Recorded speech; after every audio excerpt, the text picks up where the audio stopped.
کی طبیعت میں زنگ لگ جاتا ہے، اس میں ضد اور تعصب پیدا ہو جاتا ہے۔ تو شرافت کا تقاضا یہ ہے، انسانیت کا، زندگی کا تقاضا یہ ہے۔ ہر جانور بھی جو چیز کو دیکھتا ہے اس کو اسی طرح مان لیتا ہے۔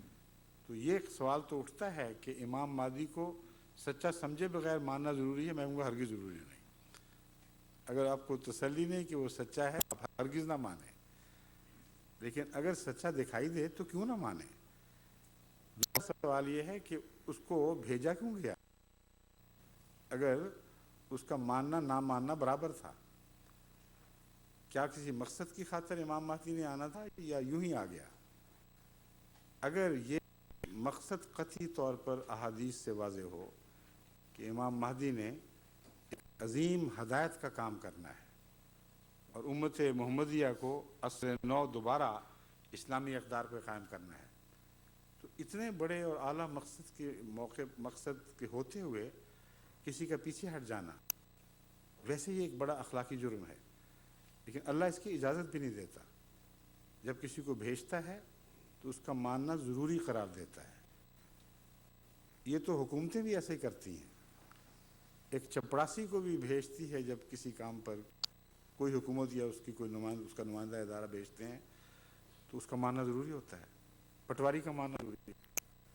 اس لیے جب حکومت مان لی تو پھر ہر شخص جو اس کی طرف سے آیا اس کا ماننا ایک طبی نتیجہ ہے۔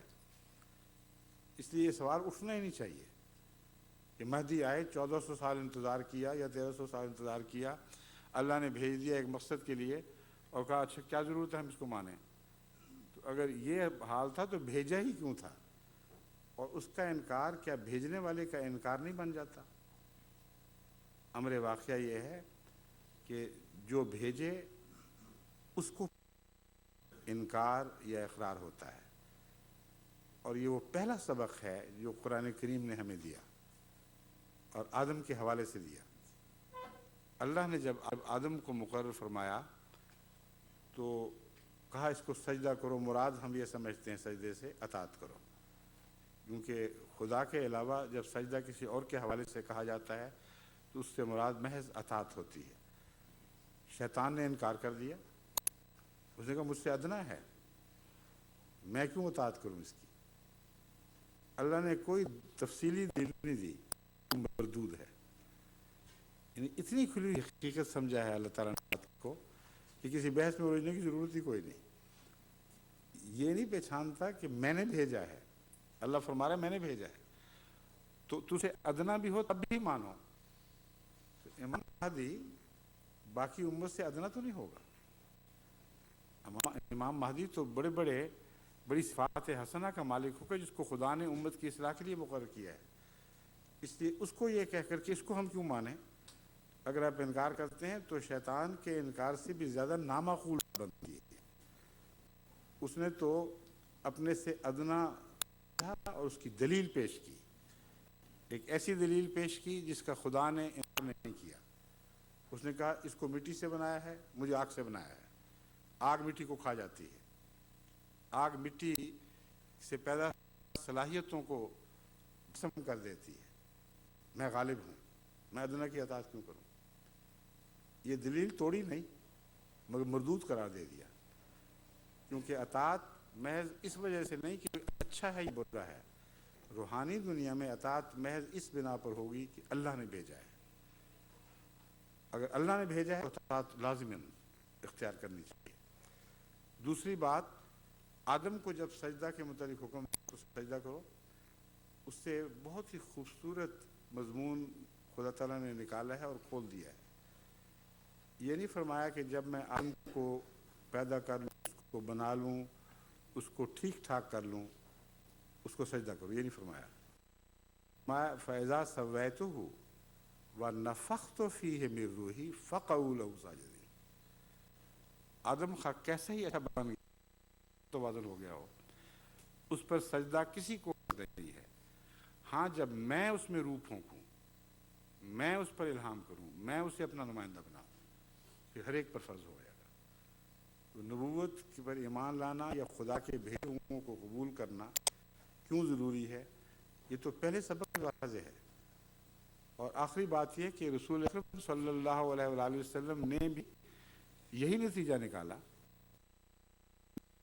حوالے سے فرمایا کہ جب تم سنو کہ امام مہدی آ گیا ہے تو تودوں پر سے جن کو ہم گلیشیئر کہتے ہیں، گھٹنوں کے بل چل کر بھی وہاں جانا پڑے تو ضرور جانا، اتنی اہمیت ہے۔ اور فبایعوہ ہو، ایک حدیث میں آتا ہے فبایعوہ ہو، اس کی بیعت کرو۔ اب بتائیں ضروری ہو گیا کہ نہیں؟ پھر یہ بھی فرمایا، دوسری روایت میں ہے اسے میرا سلام پہنچاؤ۔ اب 13 سال یا جتنے بھی سال گزر گئے، اس میں کسی مجدد کو رسول اللہ صلی اللہ علیہ وسلم نے سلام نہیں پہنچایا، نکال کے دیکھ لیں حدیث سے۔ امام مہدی عام مجدد نہیں ہے، اس سے بالا ایک مقام رکھتا ہے جس کو ماموریت کا مقام کہتے ہیں، اس لیے فرمایا اس کی بیعت کرو، اسی لیے فرمایا اس کو تمہیں۔ اب بتائیں کوئی عذر باقی رہ گیا؟ جزاک اللہ۔ حضور محمد حسن مغل صاحب ہیں برمنگم سے، ان کی طبیعت یہاں تشریف فرما ہے، لیکن سوال انہوں نے لکھ کے دیا۔ آج غوری صاحب کہاں ہیں؟ وہ ہارٹ پھول گئے ہیں؟ بیٹے کی اچھا، رجسٹریشن کے لیے۔ تبھی ان کی نمائندگی کر رہے ہو۔ جی۔ اور افتخار صاحب نے اپنی نمائندگی خود کی تھی؟ افتخار صاحب نے عیدی بیان آج ہیں؟ امام صاحب نے، اچھا آج آپ کی وجہ میں، ٹھیک ہے، اچھا فرماؤ۔ وہ کہتے ہیں کہ پاکستان کی دوسری جماعتوں شیعہ وغیرہ کو اقلیت قرار نہیں دیا گیا، ٹھیک ہے، جماعت احمدیہ کو کیوں قرار دیا گیا ہے، اس کی کیا وجوہات ہیں؟ کس کا سوال ہے یہ؟ وہ یہاں موجود نہیں ہے دوست؟ جی، محمد حسن مغل صاحب، لیکن ان کی طبیعت نہیں ٹھیک تھی، وہ چاہتے ہیں ٹھیک ہے، ٹھیک ہے۔ کہتے ہیں کہ پاکستان میں جماعت احمدیہ کو برابر کیوں نہیں دیے گئے؟ پاکستان؟ جی، پاکستان میں جماعت کو برابر کے حقوق کیوں نہیں دیے گئے؟ ہم نے دیے، انہوں نے نہیں دیے، ان سے پوچھیں۔ جرم کوئی کرے، جواب دہی ہم کریں، یہ تو جست ہے۔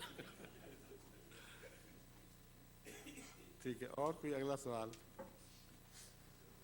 اگلا سوال ہے مانچسٹر سے ہیں سید محمد علیم اللہ صاحب، یہ پہلے تشریف لائے ہوئے ہیں؟ جی، ہاں جی، ٹھیک ہے، انہوں نے بیعت کی ہے آج، لیکن یہ سوال اچھا، الحمدللہ۔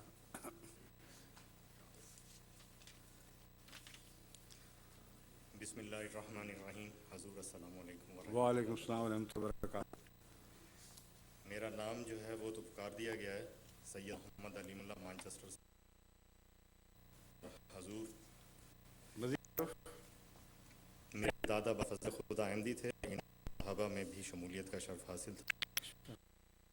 سید احمد علی صاحب بھی احمدی تھے، بدقسمتی سے خلافت ثانیہ میں وہ الگ ہو گئے اور اہل پیغام سے جا ملے تھے۔ اچھا، میں نے خلافت احمدیہ کا بغور مطالعہ کیا ہے اور آج جماعت احمدیہ مباحث میں شریک ہونے کا فیصلہ کیا ہے۔ الحمدللہ، اہلا و سہلا۔ حضور از راہ کرم غلام کو اپنی خلافت کی پرشقت جگہ عنایت فرما کر ممنون فرما۔